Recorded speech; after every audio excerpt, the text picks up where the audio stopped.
What can I say about this beautiful little thing? Toyota Starlet, Corsa powered.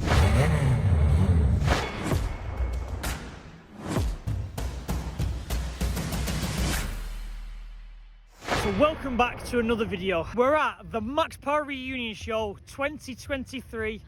And all I can say is the party the night before the show was out of this world. Brought back so many memories from partying at shows like this in the early 2000s. It was amazing, but I am so hungover. But anyway, today we are with Wossner Pistons, who are sponsoring the car this year, supporting us. Luckily, we've been able to get the twin engine Renault 5 down as well, so the day is looking awesome. So let's see what pans out, let's see what interesting cars we can see, and let's see how this show ends.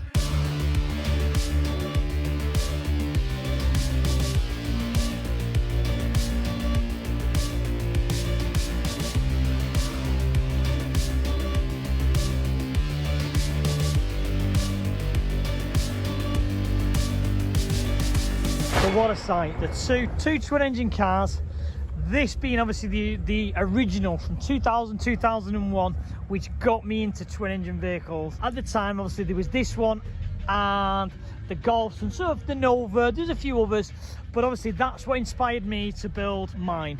And it's so nice that Mark, who has come down with the car, this is his first show in probably 10-15 years, and it's amazing to see the pair of them side by side. And it's a big thank you to Wossner for setting that up, for allowing us to be here, to be on their stand. Let's bring it back to what the channel's all about. Toyota Starlet, to my knowledge, there's that many models of Toyotas. I think it's a Starlet. Obviously they came as rear wheel drive, and this one is Corsa powered. How awesome is this? I wonder how much work's got involved with them being already rear wheel drive.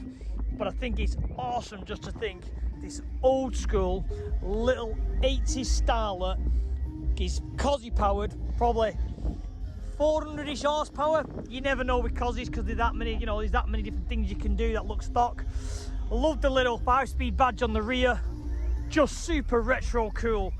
And again, what my channel is all about. And again, if the owner watches, I would love to come and film this little thing and know the story and see what it's all about. Another popular build which is coming through is the old school MR2s and the K swapping them. And this one looks like it's got giant turbo, something like a GT35, and the kits are off shelf to bolt them in. And to be honest with you, with probably 500 horsepower, these things fly. Who can not love an old MR2 with a K swap? Mega. Nice to see the old company's Moretti coming back. This is the Moretti stand. If anyone knows what Morettis are, they're basically what we class as twin headlights. And this course obviously shows off the twin headlights very, very well. Let's do a bit of an old man moan. This, for me, is the problem with the car scene at the moment. Everyone just is the same and blends in. Can people just build stuff and stop just following the crowd, please?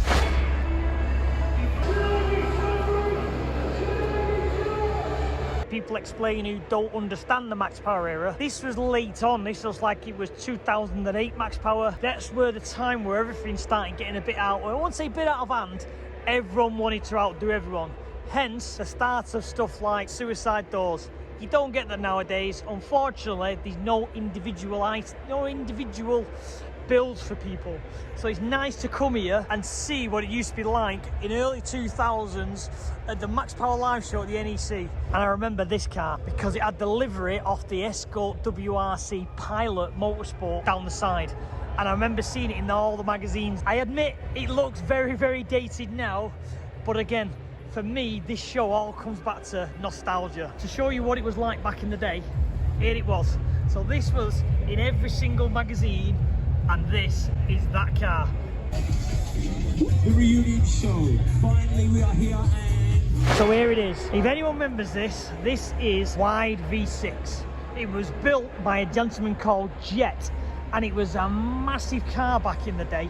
As in, it was on the cover of every single magazine, it was on all the show stands.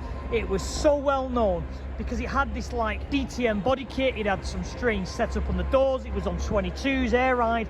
And what is super interesting with this is the body kit is all steel. And there was always a lot of controversy around this car because it went up in flames. There was a lot of people saying it was a bit of an insurance job, but I suppose we'll never know, because it went up, it was on a trailer, and all that happened is photos came out on forums, because you've got to remember, back in the early 2000s, social media was tiny, so it was all forums. Pictures came out of the car on fire, then it came out in the magazines, and yeah, there was a lot of controversy around it, but it was so cool. And even now, it's still an awesome build, still looks mega in my opinion, and I'm super looking forward to seeing what the Workshop 504 boys do in the future, getting this back together and back on the road, because it is definitely a piece of Max Power nostalgia. So again, going back to the era of obviously the Max Power magazine, Ecos, I think that's how you pronounce it, was massive in the Peugeot tuning side, where they would do body kits and they would build some amazing cars. And this one was a front cover car, really well done to a really high standard. They always had these, like, you know, massive bonnet vents. They were always putting the V6s in them. They were always trying to make good power, and like I say, the one next to it says it made 300 horsepower. And what is really nice is to see they're still in great shape and being looked after. And what can I say about this beautiful little thing? From memory, this serves me right, this is one of the original Courtney Turbo built Sealet Novas. They did very few, and they were in kind of, I won't say peculiar colours, they were just, they stood out and you knew what the car was at the time. And this thing is still around and still looks fresh today. Sealet, I don't know, I think it's just standard with a set of performance chips in, so it makes around 300 horsepower. Early 2000s, to have a 300 horsepower, probably 150, 160 mile an hour Nova, this was iconic, like the rest of the Courtney Turbo guys. And what is super cool is Courtney Turbo is still going as a Vauxhall tuners today. An old school Cavalier Mark II. I have a bit of a soft spot for these because my dad had one, and this one's obviously turbocharged. I'm gonna guess it's a Sealet, because why not? Old school getting rare, the early 80s stuff. It's just so nice to see that these are still going, because what you find is the Ford market's massive and all the older cars are getting restored and still on the road, where Vauxhalls, and so I would say a lot of other brands are not.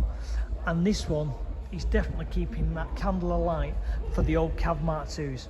So if the owner of this car watches the channel, get in touch, because I would love to do a video on this thing. This is another car that's going to come to the channel soon. This is Project D. I agree, it's not my taste, to be honest. It's a bit too new, and you know, as people say, it's a lot of bolt-on stuff rather than built stuff, and because I like an engine swap.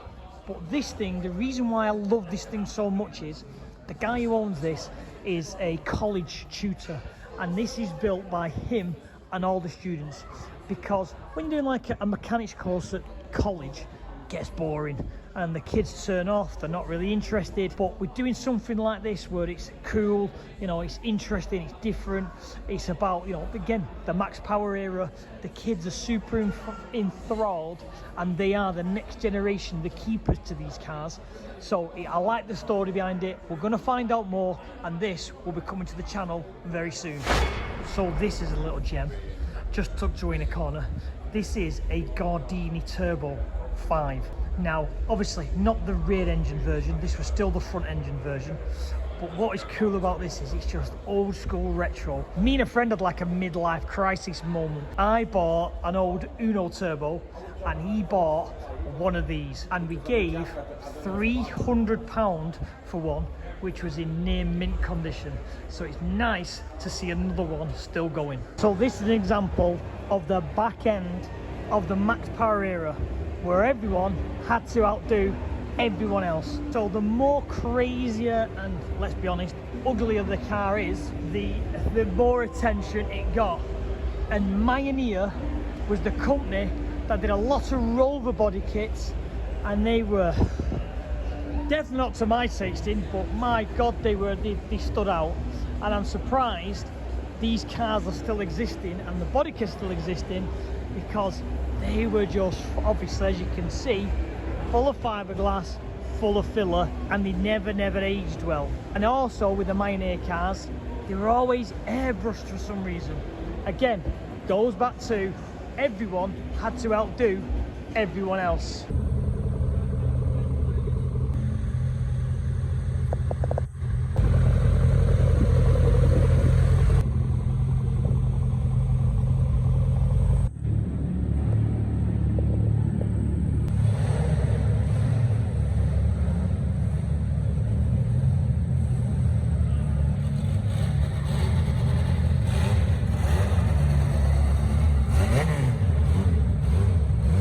So I'm going to sign this video off. Obviously it shows we don't really go very much into depth with the cars because you can't get around them, you sometimes can't speak to the owners, so I kind of do my best to show you some of the vehicles that are here and some of them that are going to be featured in the future. So what's coming? Next weekend we're at 10 of the best with Wossner again. Watch for the future, more interesting builds and cars to come. Thanks for watching and I'll see you all on the next video.